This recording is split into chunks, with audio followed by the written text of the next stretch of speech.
Assalamualaikum, hai teman-teman. Kali ini kita akan membahas subtes pemahaman bacaan dan menulis part 4. Oke, kita langsung ke soal yang pertama. Gagasan utama yang tepat untuk melanjutkan paragraf terakhir pada wacana tersebut adalah. Oke, jadi kita diminta untuk mencari gagasan utama yang paling tepat untuk melanjutkan paragraf terakhir pada bacaan atau wacana. Nah, untuk menjawab soal seperti ini, kita cukup baca paragraf terakhir yang ada dalam teks, khususnya kalimat-kalimat terakhir. Kenapa?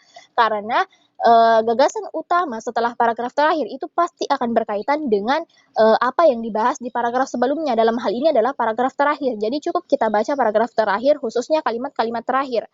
Oke, kita baca kalimat-kalimat terakhir mulai dari sini ya.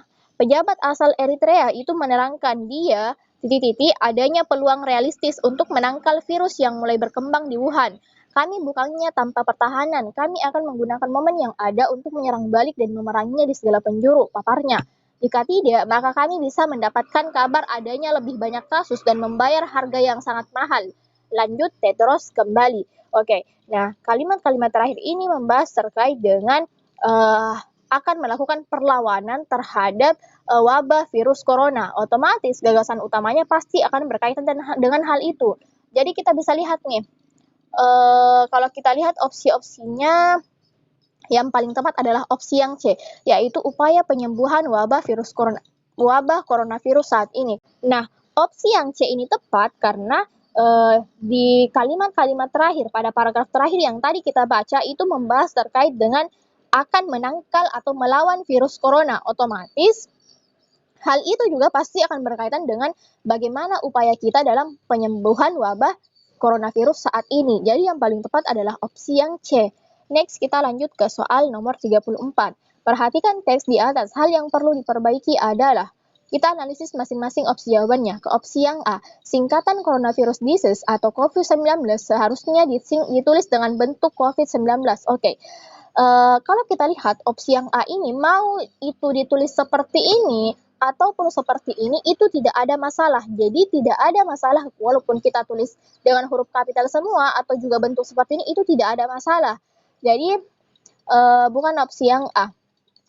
Opsi yang B, AFP seharusnya ditulis dengan huruf miring. AFP itu apa sih? Oh, kita mana nih? Kita lihat di sini. Ujar Tedros sebagaimana diberitakan AFP.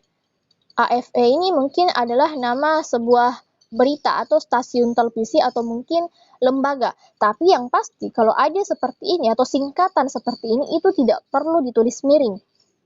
Jadi bukan opsi yang B.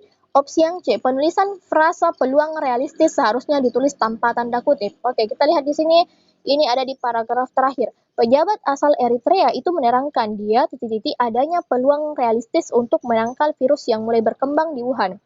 Nah, kalau kita lihat dalam kalimat ini, tanda kutip pada frasa peluang realistis itu sebagai penekanan. Kalau sebagai penekanan, maka itu pasti diikuti dengan tanda kutip. Terkait dengan penulisan tanda kutip, tanda huruf miring, kemudian tanda titik, tanda koma, dan lain sebagainya, kalian bisa cek di materi UTBK SNBT Bahasa Indonesia bagian penulisan kata. Di situ saya sudah jelaskan secara lebih rinci dan menyeluruh. Oke, kita kembali ke soal. Berarti opsi yang C ini tidak ya, ini bukan merupakan perbaikan. Kita lihat opsi yang D, penulisan suku kata penjelasan nama WHO seperti COVID dan D seharusnya ditulis tanpa tanda kutip.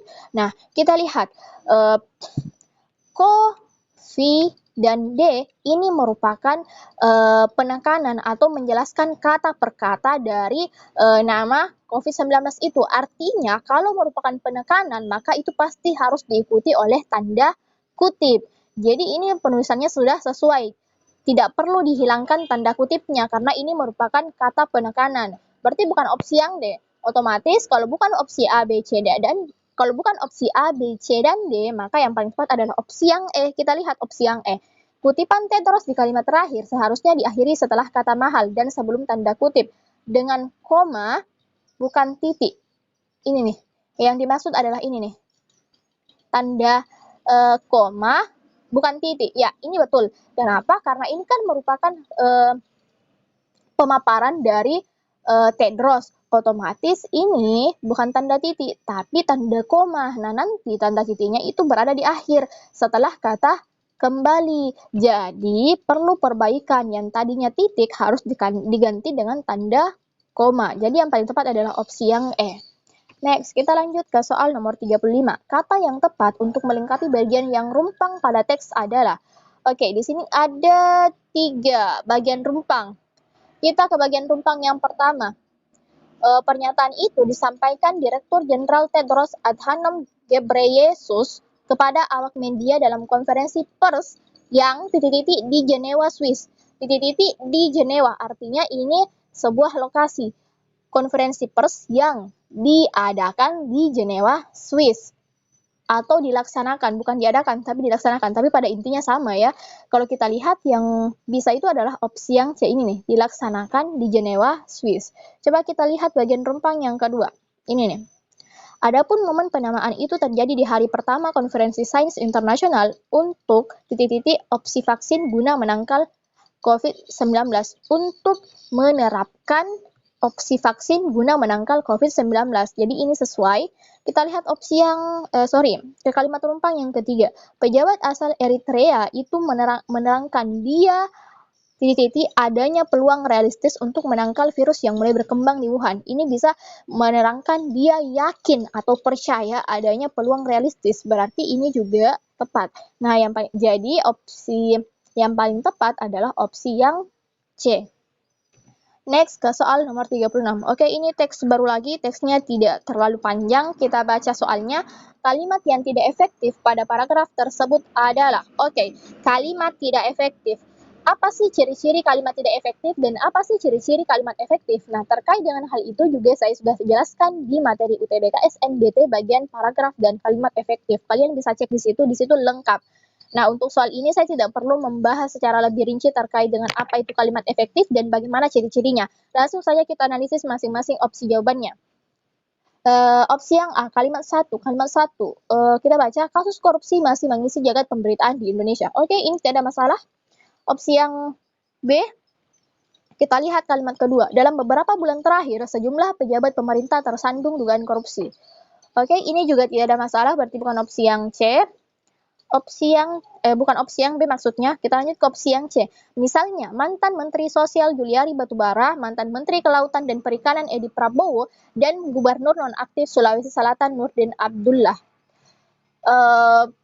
Kalau kita lihat, sebenarnya kalimat ketiga ini menjelaskan terkait dengan beberapa mantan menteri atau beberapa pejabat yang tersandung dugaan korupsi. Tapi kalimatnya ini tidak ada subjek dan predikatnya. Ini hanya sekedar keterangan. Nah, salah satu ciri kalimat efektif itu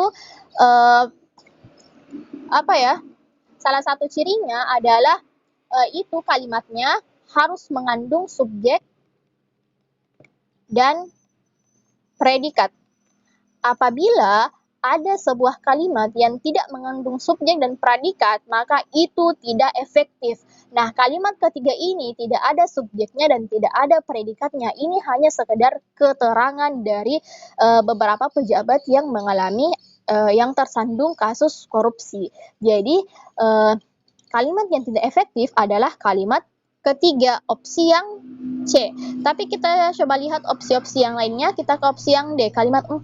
Ironisnya, sebagian kasus korupsi yang kini tengah diproses Komisi Pemberantasan Korupsi atau KPK berhubungan dengan bantuan sosial dan sejumlah program terkait penanganan pandemi COVID-19. Oke, ini juga tidak ada masalah. Opsi yang E, kalimat 5. Kasus korupsi dana bantuan sosial yang menjerat Juliari terdapat pula dugaan korupsi pengadaan barang terkait tanggap darurat bencana COVID-19 di Dinas Sosial Kabupaten Bandung Barat, Jawa Barat. Oke, ini juga tidak ada masalah, jadi sudah tepat ya. Soal nomor 36 yang paling tepat adalah opsi yang C. Next ke soal nomor 37. Kalimat yang tidak padu pada teks tersebut adalah kalimat tidak padu adalah kalimat yang tidak berkaitan dengan gagasan umum atau gagasan utama yang dibahas dalam teks atau juga tidak berkaitan dengan kalimat-kalimat yang ada dalam teks. Jadi kita bisa analisis masing-masing opsi jawabannya dan kita lihat mana sih kalimat yang tidak diperlukan atau sebenarnya tidak perlu ada dalam teks itu karena ya tidak padu, artinya tidak ada hubungannya dengan ide pokok atau gagasan utama atau tidak ada hubungannya dengan kalimat-kalimat yang ada dalam teks atau dalam artian kalimat tersebut beda sendiri dari kalimat-kalimat lainnya. Oke, kita analisis masing-masing opsi jawabannya. Kalimat 2. Dalam beberapa bulan terakhir, sejumlah pejabat pemerintah tersandung dugaan korupsi. Oke, ini padu, artinya ini perlu ada karena ini menjelaskan gagasan utama atau ide pokok di kalimat pertama, yaitu kasus korupsi. Nah, dalam beberapa bulan terakhir itu sejumlah pejabat tersandung dugaan korupsi. Nah, kalimat ketiga, misalnya mantan Menteri Sosial Juliari Batubara, mantan Menteri Kelautan dan Perikanan Edi Prabowo, dan Gubernur nonaktif Sulawesi Selatan Nurdin Abdullah. Di sini diperkuat dengan kata misalnya. Artinya ini menjelaskan kalimat sebelumnya. Artinya otomatis kalimat ketiga dengan kalimat sebelumnya dalam hal ini adalah kalimat kedua itu saling berkaitan. Otomatis ini perlu ada dalam kalimat atau kalimat ini adalah kalimat padu. Berarti bukan opsi yang B juga, tadi bukan opsi yang A ya. Kalimat 4. Ironisnya, sebagian kasus korupsi kini tengah diproses Komisi Pemberantasan Korupsi berhubungan dengan bantuan sosial dan sejumlah program terkait penanganan pandemi COVID-19. Nah, ini juga berkaitan, diperkuat dengan kata ironisnya, artinya ini sangat disayangkan karena sebagian kasus korupsi yang kini tengah diproses KPK itu berhubungan dengan bantuan sosial dan sejumlah program terkait dengan penanganan pandemi COVID-19. Nah, ini akibat perbuatan dari mantan menteri yang dijelaskan di kalimat ketiga, yaitu Menteri Sosial Juliari Batubara. Berarti bukan opsi yang C juga. Opsi yang D, kalimat 5. Kalimat 5, kasus korupsi dana bantuan sosial yang menjerat Juliari. Nah, kasus korupsi dana bantuan sosial. Nah, ini juga berkaitan dengan kalimat sebelumnya di kalimat keempat. Berarti bukan opsi yang D juga jawabannya. Nah, berarti yang paling tepat adalah opsi yang E. Kita lihat opsi yang E kalimat 6. Terbukti sudah bahwa pejabat kita tidak memikirkan rakyat. Terbukti sudah bahwa pejabat kita tidak memikirkan rakyat.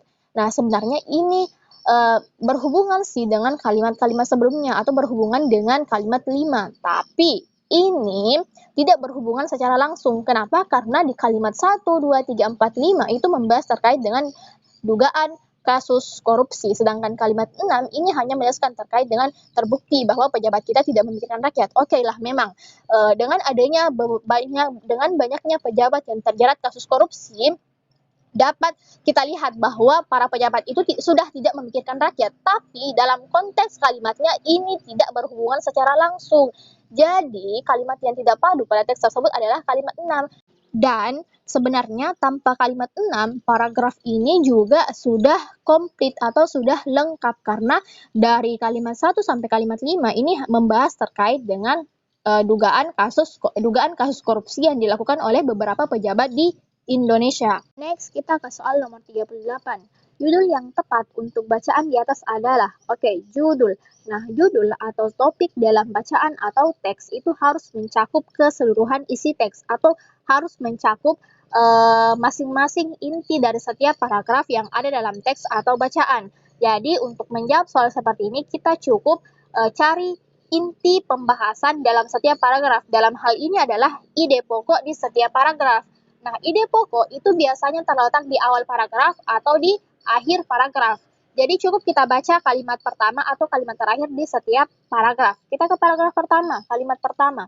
Ketika pemerintah memutuskan untuk menaikkan harga LPG dan juga bensin Pertamax, kita masih bisa memahami alasan bahwa kenaikan itu harus dilakukan karena komoditas itu lebih banyak dipergunakan masyarakat kelas atas.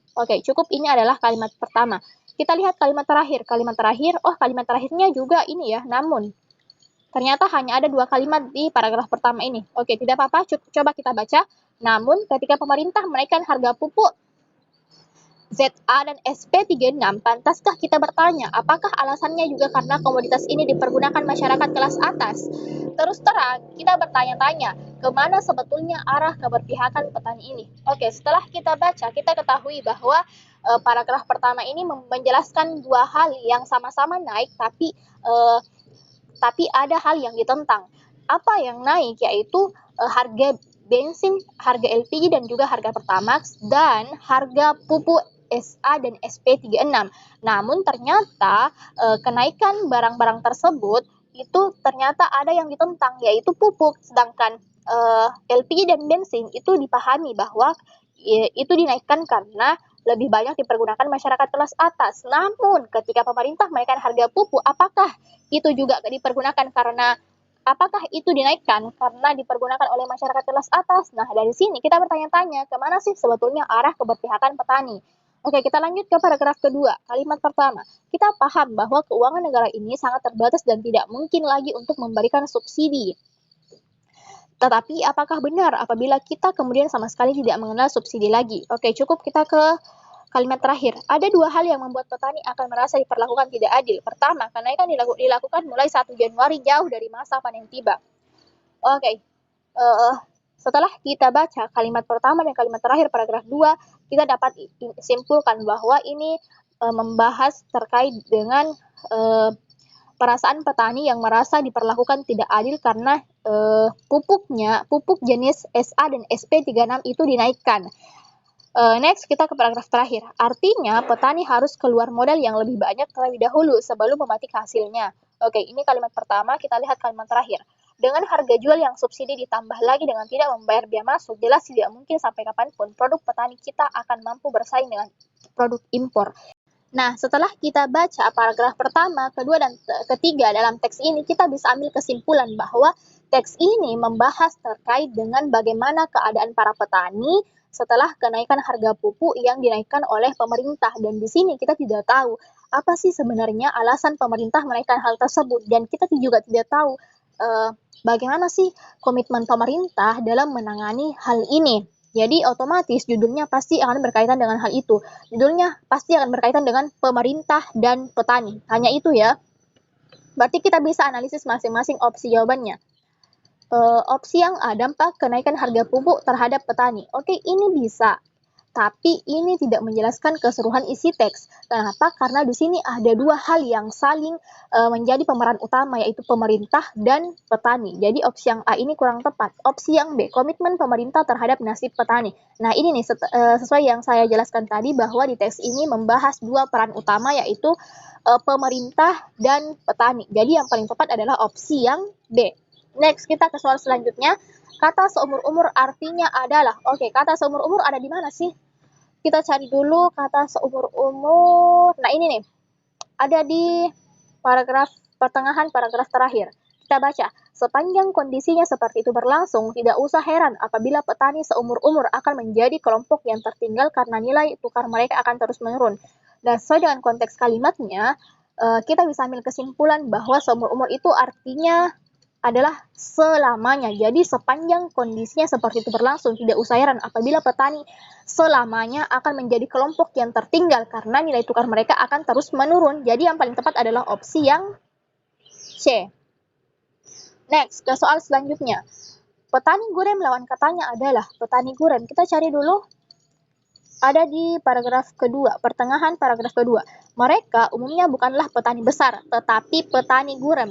Mereka bukanlah petani besar, tetapi petani gurem. Artinya petani gurem itu merupakan petani gurem itu bukan merupakan petani besar. Jadi kita bisa ambil kesimpulan bahwa petani gurem itu mungkin petani yang kecil atau memiliki lahan yang sedikit.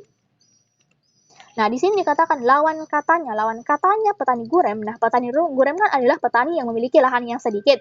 Otomatis lawan katanya adalah petani besar atau petani yang memiliki lahan yang luas. Berarti yang paling tepat adalah opsi yang C.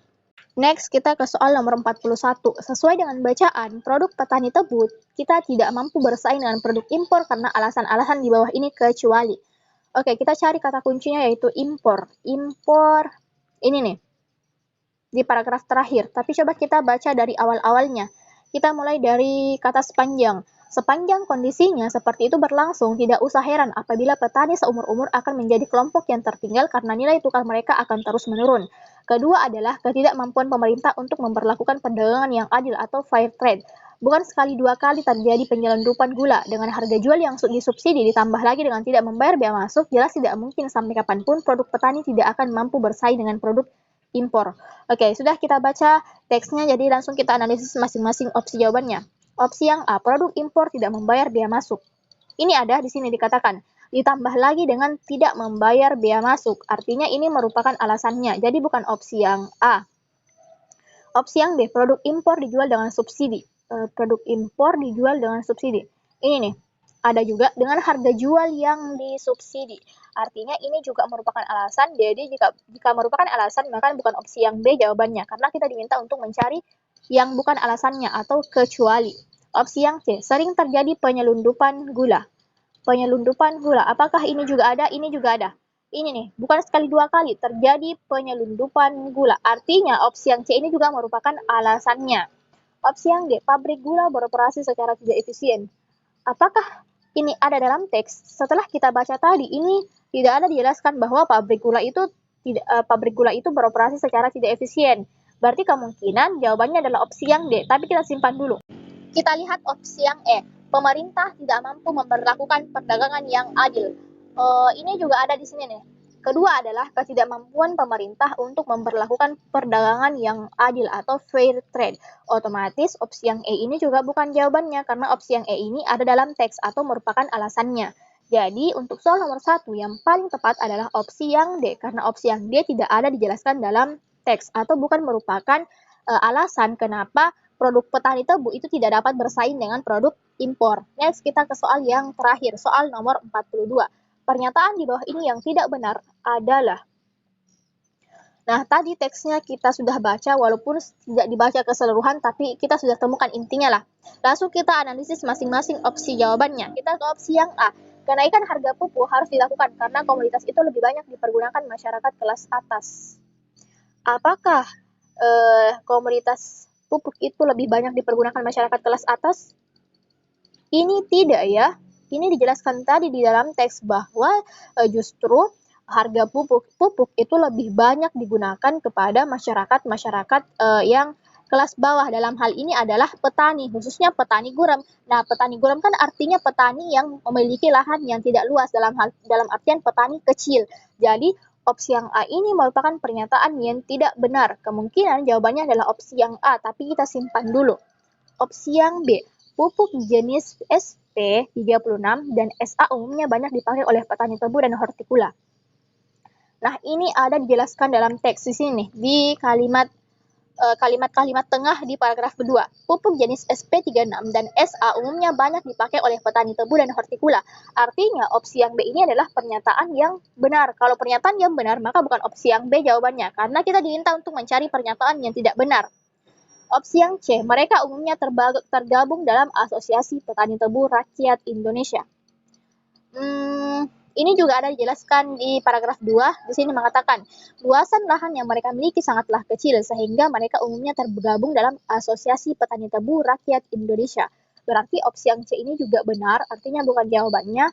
Opsi yang D, mereka umumnya bukanlah petani besar, tetapi petani gurem. Nah, ini juga ada, mereka umumnya bukanlah petani besar, tetapi petani gurem. Berarti bukan opsi yang D juga jawabannya. Opsi yang E, luasan lahan yang mereka miliki sangatlah kecil. Nah, ini juga ada luasan lahan mereka yang miliki sangat kecil. Jadi bukan opsi yang E juga.